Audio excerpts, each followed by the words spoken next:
Before I joined V-Mobile, ang life ko was, I used to work for a physical therapy company sa Glendale, California. And nag-enjoy ako. But nung sinabihan ako ng friend ko, may magandang opportunity sa Philippines, sabi ko, unang-una, nadadalawang isip ako, sabi ko, paano magkaka-opportunity sa Pilipinas? In fact, all these people pumupunta ng abroad para maghanap ng magandang opportunity. So sabi ko, sige, babalik na rin ko. I will try and take the risk na gagawin ko tong business. Kailangan kong malaman to, so hindi pwedeng magnegosyo ako na nasa labas ako. Kailangan uwian ko to para malaman ko mismo kung ano ba talaga ang V-Mobile. Nung nag-start ako sa V-Mobile, syempre, hindi ko siya talaga kabisado dahil sa States wala naman kaming loading. Puro kami postpaid. So sabi ko, I'll give it a try. Sabi ko, pwedeng aralin ko siya kasi lahat naman ng bagay hindi pwedeng nalalaman mo agad. Of course, lahat naman pinag-aaralan natin. Sabi ko, bibigyan ko lang siya ng konting time. And ang goal ko actually sa V-Mobile is kung kaya niyang tapatan yung sweldo ko sa US, masaya na ako.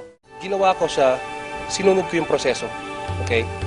Inaral ko siya, inalam ko lahat ng detalye, pero ang ginawa ko lang, hindi yung buong-buo. Yung pinaka-basic na kailangan ko lang dapat malaman about V-Mobile. Yun lang muna ang ginawa ko. And then from there, doon ako nag-start, nag-pick up from other leaders na naturuan ako. Of course, parang magtatanong ka ng isang bagay sa isang tao na alam na yung negosyo. So lahat ng pinagtanungan ko, lahat ng kumita. Kasi hindi pwedeng tatanong ka na isang bagay sa isang tao na hindi kumikita sa negosyo. Eh, hindi naman pwedeng matuturuan ka ng maganda doon dahil, of course, yung mga bagay na yun will always come from experience from people na kumita.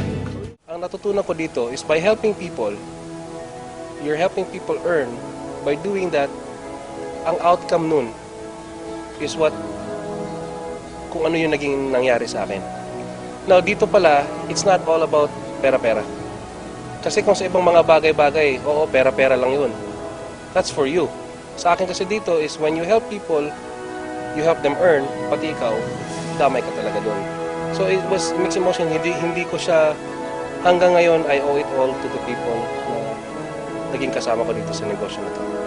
Ang rejections kasi, natutunan ko rin yan, nung before pa ako naging V-Mobile member, mas dumami siya na naging V-Mobile member ako. I understand, hindi ko naman pwedeng pilitin lahat ng tao to join V-Mobile. Kasi in reality, hindi lahat ng tao magiging milyonaryo.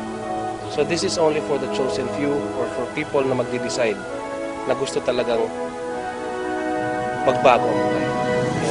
Yun ang ginawa ko. Sa mga gustong sumali sa V-Mobile, dito kasi it will take a lot of time and commitment. Now kami kasi dito, sa lahat ng naging successful sa V-Mobile, yun ang ginawa namin.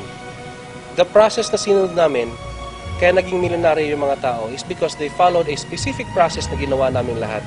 Nag-invest kami ng commitment, nag-invest kami ng time. Now, if meron kayo niyan, pwede natin trabahuin. But if you don't have that, sabi ko sa mga tao ko, huwag na lang po kayo mag-join. Mag-a-aksaya lang kayo ng pera nyo. Now, dito kasi, once you decide on something, stick to it. Kasi it just really makes good business sense.